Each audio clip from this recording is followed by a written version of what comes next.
Hey guys, turkey season is in full swing right now, and if you are planning on getting after it, make sure to pick up some Meat Eater Phelps turkey calls to stuff into the old turkey vest or into your fanny pack right now. I carry a few different things. I like to use mouth calls, and I like to use pot calls. Mouth calls or diaphragms, I like them because it gives you hand-free calling, meaning when you're working a bird up close, you can have your gun on your knee, finger on the trigger, ready to roll, and still be making turkey sounds.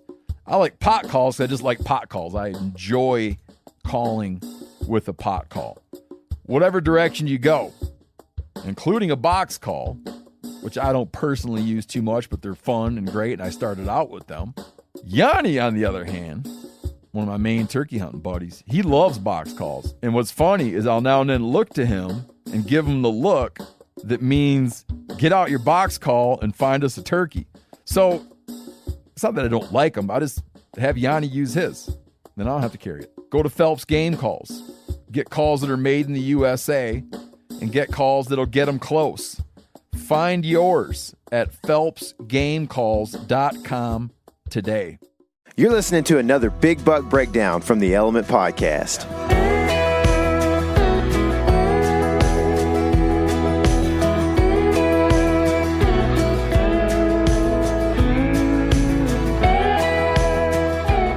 What's happening, all my woods people? We are bringing the Big Buck Breakdowns back out, and thanks to Exodus Gear, we have been able to do that again. We've had a lot of fun in the past doing these things the last couple of years, getting the stories from some of our friends.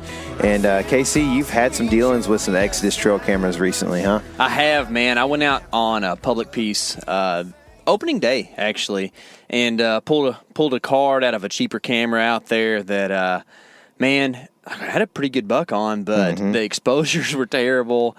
A lot of butt pictures, you know. Man, that was frustrating. Nothing worse than a big buck butt. The BBB, but not the breakdown, the butt on a trail camera. Dude, we had that happen several times on that actual camera, and I was like, man, these cameras. We bought several of them, and Casey was like, they're not good. And I was like, yeah, you're right. No, they exposure aren't, is a big deal. It doesn't get talked about, though. I know. And I feel like we were looking through just a second ago.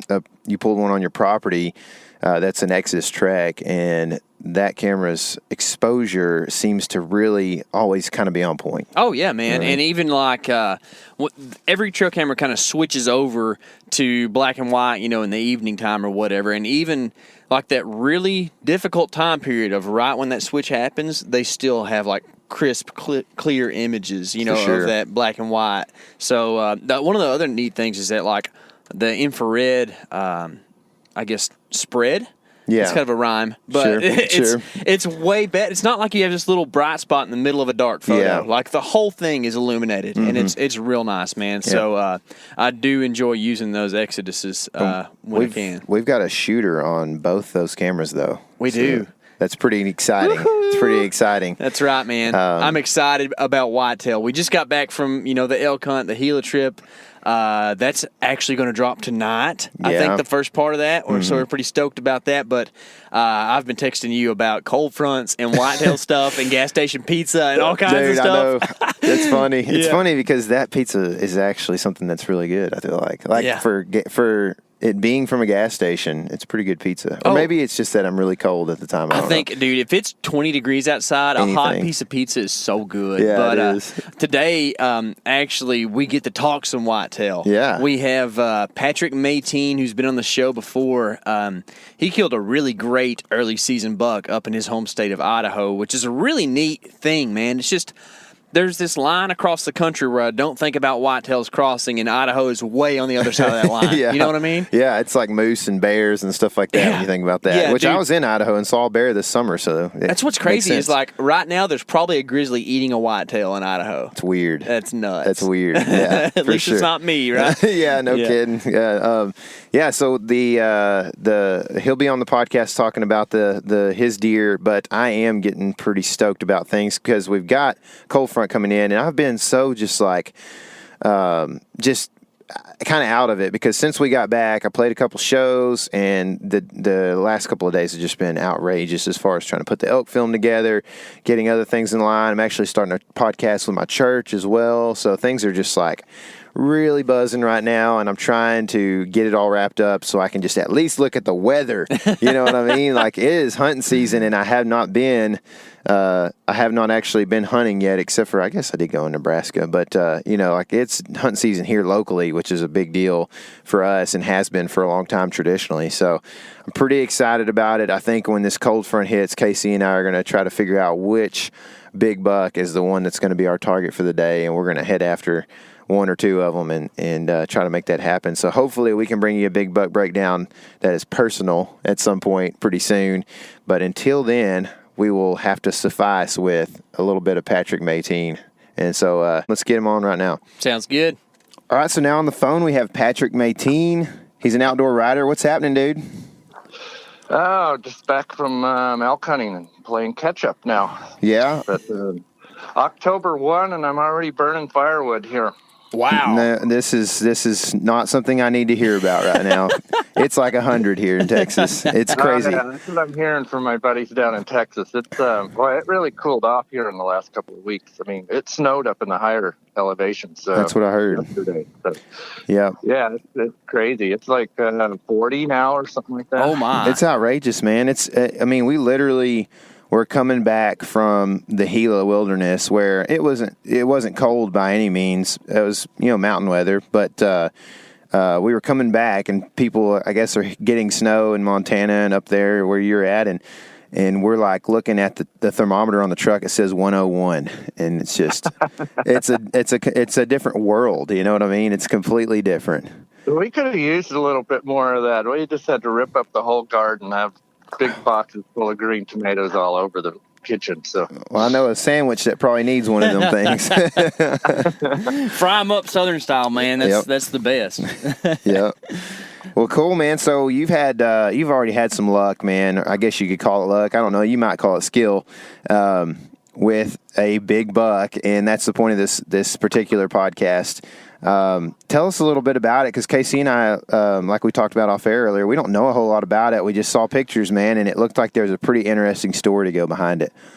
Well, the cool part about living up here, not only do you have the elk and the bear and turkeys and all that, but we have whitetail, so it's a lot of fun. It's a lot more fun to hunt whitetails out of your own backyard than even to travel to like Iowa or Kansas. I mean, where you're going to kill a bigger buck. But I mean, it's just fun to hunt whitetails in your backyard. But here, our season opens the 30th of August. So it's one of the best opportunities in the country here in northern Idaho to kill a velvet buck, which saying that seems to be kind of my jinx. I cannot seem to get it done. I mean, I've passed up some nice velvet bucks, because I've always had some target bucks in mind. But so anyways, that's the whole month of September is deer and elk season, bear, turkey, but I usually concentrate the first week at least on hunting whitetail, hunting velvet bucks.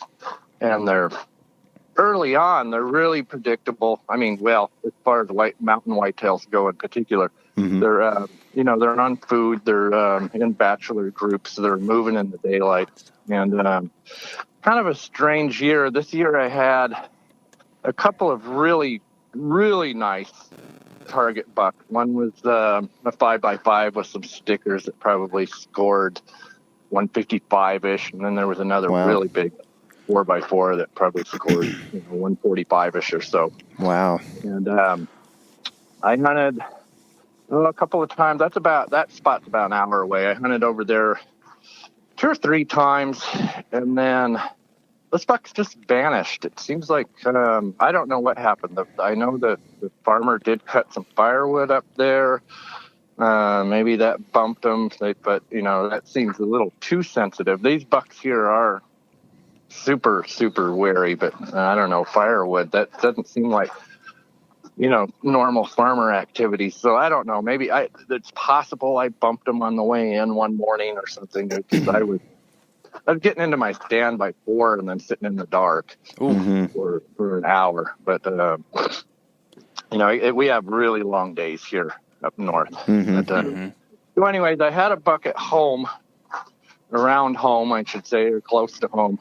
And it's funny, we seem to have 2 different sets of genetics here. They're kind of in patches, and down here closer to where I live, the deer down here are a little more stunted. It's almost like they're a different species. I mean, they're smaller bodied, they're smaller antlered. Just don't get the bucks up on top that I hunt, hour away, or 250-pound bodies, and I get 160s, 170s on my camera. Down here, like 175-inch buck's a big mature buck, and don't see many bucks over 140 down here.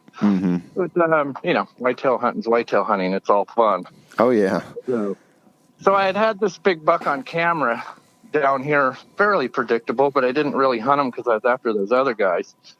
And then so I came back down here and checked cameras, and he had become very sporadic as well. And I know he wasn't bumped, so I don't know, just something strange about the weather. I know that we're definitely cooler sooner this year. They stripped their velvet a lot earlier this year, so I don't know what that means. I don't know if we're going to have an early rut, or maybe it's going to snow in 2 weeks, and like serious snow. It's hard to say, but anyway, so I kind of hunted this buck around home a little bit, kind of half-heartedly, because he wasn't really very predictable.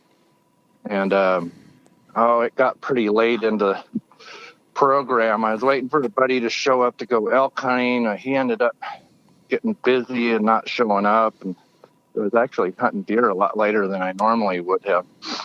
And I checked some cameras, and a herd of elk showed up on one of my apple tree stands. So I thought, well, I'll go sit and maybe kill an elk. And so I got in stand that morning, and quite a few does and little bucks came in. There's a bench with a spring and a couple of wild apple trees growing out of it. I just found this place this year, so kind of a new spot, really nice spot.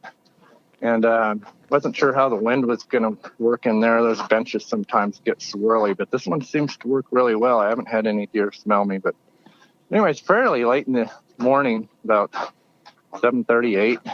A couple does came strolling in, and then I saw a big-bodied, really gray deer. All the rest of the deer were kind of red and still. Real big-bodied gray deer. I said, that's got to be a buck. And then he came out into the open, and there was, the biggest buck I have on camera down here close to the house. Thought this is all on public land too, so. And he's coming in from the wrong direction. I thought, man, he's going to smell me for sure. And then another buck came in behind him. Another smaller buck came in behind him. And pretty soon I'm just covered up with deer. There's 6 or 7 deer literally right under me. And no shooting lanes that direction. I thought, well, this is never going to work. It's going to blow up. The wind's wrong. There's no shooting lanes.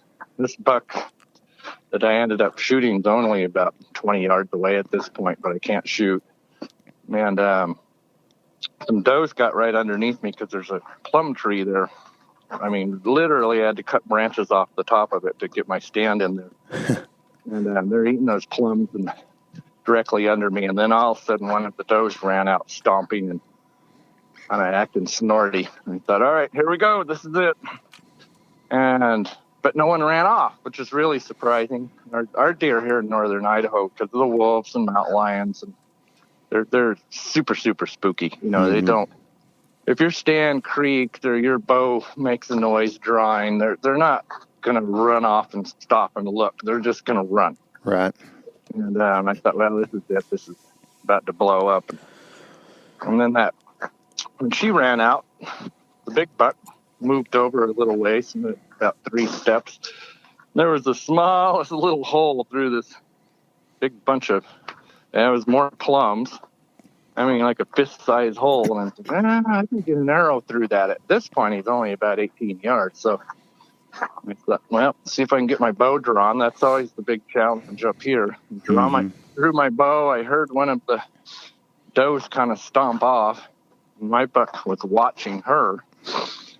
Hit full draw and put the pin on him and triggered it and whack. And it was kind of quartering towards me a little bit. And, but, it's when he ran off, his front leg was kind of flopping funny. So I knew I'd hit him in the shoulder, but, I could see blood coming out of him already. And he just had that look. I mean, I could tell he was dead on his feet. But, there was a day when shoulders were just to be avoided at all costs. But, nowadays with the energy that we're all shooting and the equipment's just gotten so much better. I know that as bows have gotten faster and faster, all I have done is I just keep adopting heavier and heavier arrows instead of not really maintaining old speed, because even with the heavier arrows, they're still faster. But I just keep adopting heavier and heavier arrows, and then, one piece steel broadheads. We can't use mechanicals here. So. Oh, yeah, that's right. Yeah, what broadhead are you using? Well, actually, that wasn't steel. It was the new Masakia broadhead. Johnny Masakia used to own, he was partners in Muzzy. Okay. Then, so he brought back a design that's looks like a Muzzy, but a lot of improvement, a harder stainless steel tip. He modernized the profile so it flies better, faster speed, and a 70-75 aluminum ferrule instead of a 60-65, and just a lot of cool improvements. Yeah. Did that arrow actually pass through the shoulder and out the other side? Through. So the deer ran off, and of course you can make a double lung shot and see it go double lung, but you're always nervous waiting. Oh yeah. Oh yeah. I started glassing, and I found my arrow through the binoculars, and it's just head to toe blood. So. You're like, oh yeah, I got him. They're like, no, don't jinx it. But he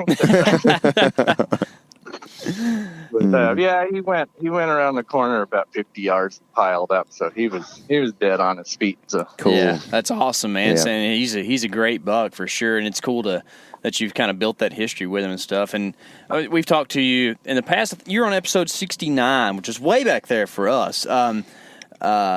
And we talked a lot about, deer hunting in the real world and kind of how you have to hunt whitetails there and kind of some of the intricacies about that. And you actually use trail cameras a lot more than what I would have expected someone who is, quote unquote Western. How long have you known about this buck, and, how long have you been strategizing for him? Oh, I've got pictures of him when he was nubs. Oh, cool. Oh, that is cool. How can you identify him that far back? I've got, there's only so many mature bucks, 'cause I'd say in the entire area that I'm hunting, there's only 5 or 6 mature bucks. I mean, talking like 4x4s that might score from 110 up. So, deer that are past 3.5. And that was one of the things that kind of surprised me about this buck is, on camera, you try to age him on the hoof. I was thinking he was like 4.5 years old. And when I got his jaw out, he's older than I thought. He's 5.5, maybe 6.5. He's cool. He's been around a while. Yeah.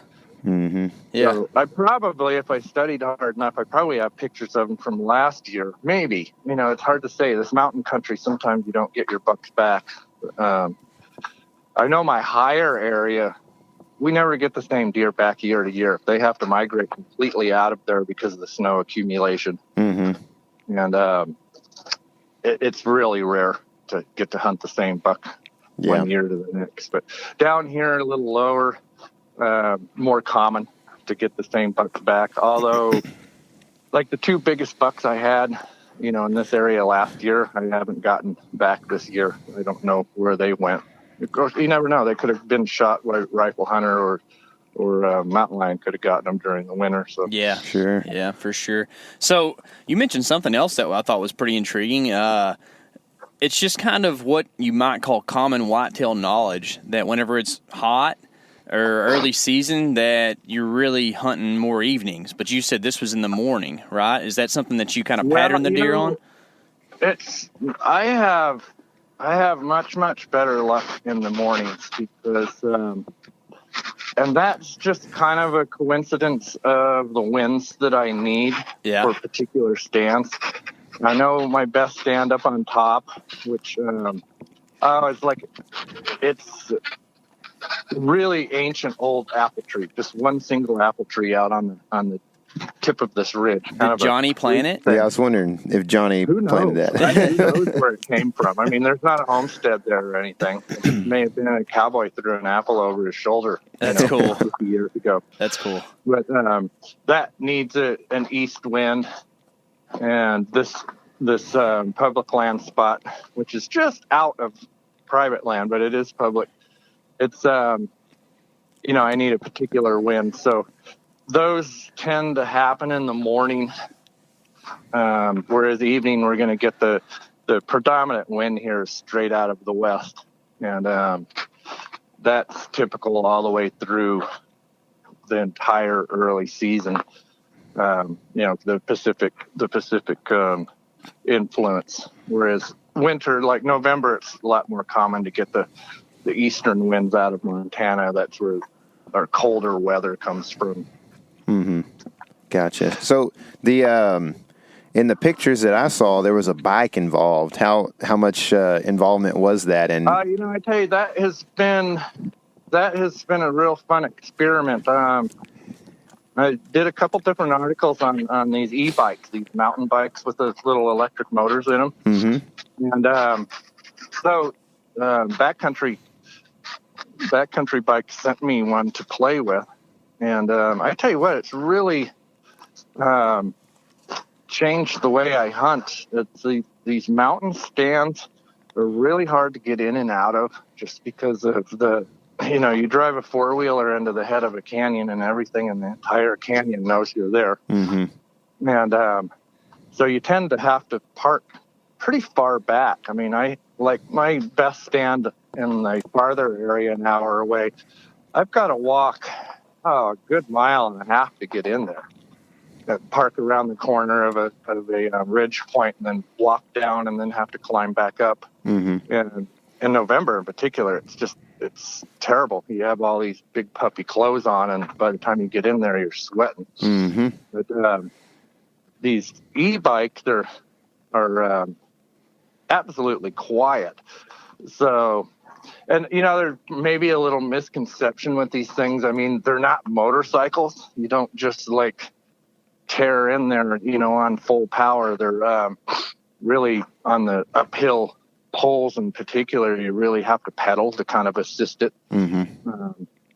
I mean, it'll pull up a hill if you just give it full throttle, but it pulls a lot of juice, and it's I think pretty hard on it. But if you pedal, it really goes easy. I mean, you're not like you're doing all the work. It's doing half the work, so it's pretty easy. But what it's allowed me to do is I just drive up to the farmer's house up there, throw the bike out of the truck, and then just coast on the downhill stuff and pedal on the uphill stuff.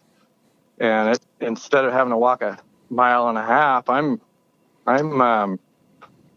parking within 300 yards of my stand. Yeah. Mm-hmm. Right. And That's then nice. Has a nice little trailer that hooks on the back. Yeah, And there's other brands too, and they all have these cool accessories.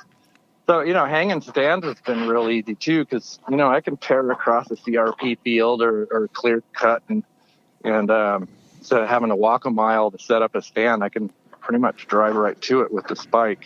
Yeah. And absolutely silently, not like a four-wheeler going in there putting and making a lot of noise. Mm-hmm. Mm-hmm. So pretty awesome. Unfortunately, the downside of this is they're fairly pricey, so I'll have to give it back at some point. But yeah. It can't quite. I don't think wifey would quite buy that. I don't know what these things cost. $3,500, $4,000. Yeah, I think that's going to be in the ballpark there. Man, you could buy a cheap car to drive to different We states. hunt with a guy that has a bike, electric bike, and he definitely has a different kind of job than we do. Well, I tell you, if you can afford it or you hunt, like this logging country, I mean, we've got a lot of places, like my public land spot. You drive the truck there, and then there's a lock gate. And obviously you can't take the truck in there, but you can take bikes and horses and a little four-wheeler. It has to get, between a particular gap that they make. I think it's 50 inches. And like you can't take the side-by-side in there. Mm-hmm. But these bikes are great. I mean, you just throw it out of the truck and buzz right in. Yeah. And it's funny because I'm so used to getting up at certain times to get into certain stands. And because I like to get installed when it's dark, and, you know, take and strap in and take a little nap and let things settle down. And with this bike, I mean, I'm getting there so early. I'm taking a long nap, not a short nap. That's good, man. That's what you need so you can hunt. You can hunt effectively, right? So yeah, I mean, God, if a guy can afford one, I mean, they really have their uses. I can see like on a Texas deer lease, where you're not going to have to drive around all over the place, and or this logging country where there's all these lock gates, or you know, which I see like in, you know, Minnesota and Maine and places like that too, where they have a lot of logging. But there's just lots of uses. And I tell you what was really interesting. After I killed that buck, I gutted him, ran home and got the bike, and went in there and loaded him on that trailer and took him right out with the bike. That's cool, man. That's cool. Yeah, that's pretty handy for sure. I know. I thought, I don't know if this is going to be viable. You know, I'm thinking it's going to be jackknifing me going down the hills and whipping up the hills, and it worked. I mean, I was kind of surprised. That's awesome, man. It looked like a charm, actually. Well, you'll have to throw a cow elk on there this November whenever you go muzzleloader hunting and see if it'll handle that thing. Yeah, an elk. Yeah, well, yeah, you could definitely quarter an elk up and put it in game bags and wrap it in a tarp and bring it out that way. I don't think any problem at all. But well, that's cool, man. That's a awesome story, great tactics, man, and a great buck. And congratulations on all that, Patrick. And for the listener that might want to connect with you in a different way or read some more of your articles and that kind of thing, what's the best way to get in touch with you? Facebook. I'm on Facebook, and just Google my name. The latest stuff comes up. You know, I do a lot of stuff for realtree.com. I'm the equipment editor at Inside Archery. That's more like a dealer magazine, but all the latest and greatest in archery equipment. Yeah, and then just the freelance stuff here and there. Doing starting to do a little more gun stuff on the varmint end, and of course the archery stuff that I've always done. Yeah, that's cool. I guess the varmint thing's kind of a big thing for y'all up there too. Oh yeah, that's one of my hobbies that again, these turn your hobbies into work, but I've always been primarily a bow hunter. I mean, I don't big game hunt with firearms. Yeah, very, very little. And if I hunt with a firearm, it's usually going to be a meat hunt deal. Yeah. But when it comes to guns, I do love shooting varmints. Yeah. Well, awesome, man. Well, we appreciate you hopping on the phone with us, and best of luck for the rest of the year, Patrick. All righty, you too. All right, thanks, man. Thanks, man. Pat likes some apple trees, man. He does, man.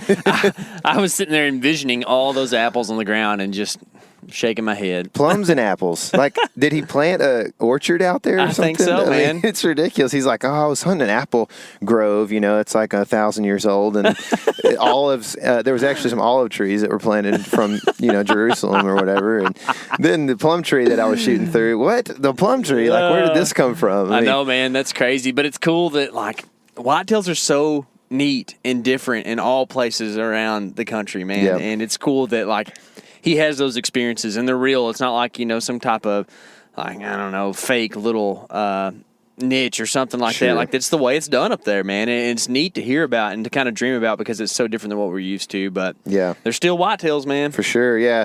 And Pat's not a lot of guys do this, but he's a pretty big proponent of trail camera use on public lands and at least to find bucks on public in one way or another. And like we said in the beginning of the podcast, Exodus has been a big support for getting this Big Buck Breakdown series back out to you guys this year again. So we like to thank them, and we'd also like to say thank you guys for all the reviews that you've given us. Don't forget that we did the giveaway in the last podcast, so if you haven't listened to it, go back, listen, see if you were a winner. And I'll tell you this, we had 298 reviews, so we did not give away the Exodus trail camera. Is going in the woods this week, I have a feeling.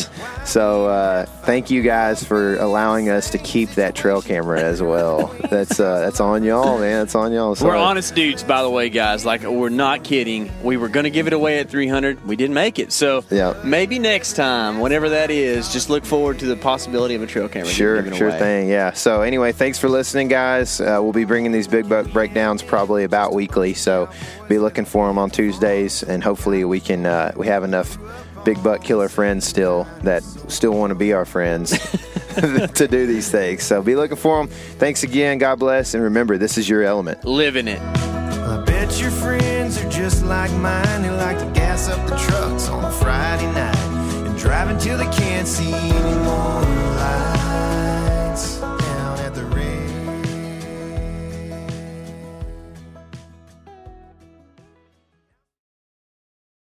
Hey guys, turkey season is in full swing right now, and if you are planning on getting after it, make sure to pick up some Meat Eater Phelps turkey calls to stuff into the old turkey vest or into your fanny pack right now. I carry a few different things. I like to use mouth calls, and I like to use pot calls. Mouth calls or diaphragms, I like them because it gives you hand-free calling, meaning when you're working a bird up close, you can have your gun on your knee, finger on the trigger, ready to roll, and still be making turkey sounds. I like pot calls. I just like pot calls. I enjoy calling with a pot call. Whatever direction you go, including a box call, which I don't personally use too much, but they're fun and great, and I started out with them. Yanni, on the other hand, one of my main turkey hunting buddies, he loves box calls. And what's funny is I'll now and then look to him and give him the look that means get out your box call and find us a turkey. So it's not that I don't like them. I just have Yanni use his. Then I don't have to carry it. Go to Phelps Game Calls. Get calls that are made in the USA and get calls that'll get them close. Find yours at phelpsgamecalls.com today.